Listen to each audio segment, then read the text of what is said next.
আমি Soma's baking and cooking থেকে বলছি। আজ আপনাদের সাথে শেয়ার করছি মালপোয়ার রেসিপি। চলুন তাহলে দেখে নিই কি করে আমি বানালাম।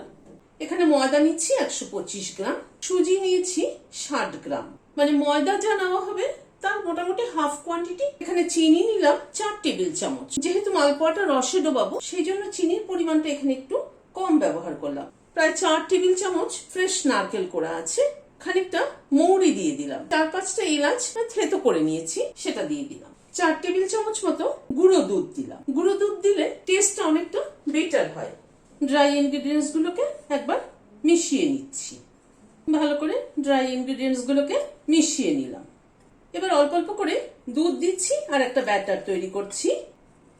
এটা কিন্তু ফুল ক্রিম মিল্ক দিচ্ছি। ফুল ক্রিম মিল্ক দিলে টেস্টটা বেটার হয়।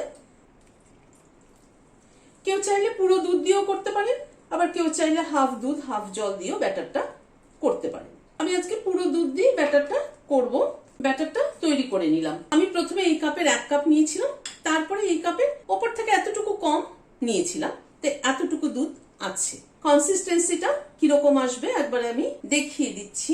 এরকম একটা ঘন কনসিস্টেন্সির ব্যাটার তৈরি হবে। এবার এটাকে ঢেকে 10 মিনিটের জন্য রেস্টে রেখে দিই। চিনির রসটা তৈরি করে নিই। প্রথমে 1 কাপ চিনি দিচ্ছি একটা সসপ্যানের মধ্যে, ওজনে হলো 200 গ্রাম। 1 কাপ জল দিচ্ছি। ফ্লেমটাকে অন করে দিলাম। চিনিটা গলে যাওয়া অবধি অপেক্ষা করব।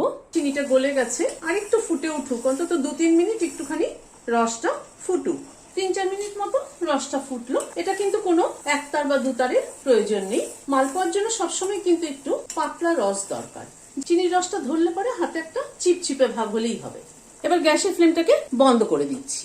ব্যাটারটাকে একবার দেখে নিচ্ছি, কারণ ব্যাটারটার মধ্যে সুজি ছিল। সুজি কিন্তু দুধ টেনে নেবে, সোক করে উঠবে। ব্যাটারটা দেখুন আরো ঘন হয়ে গেছে। আর একটু দুধ মেলাবো।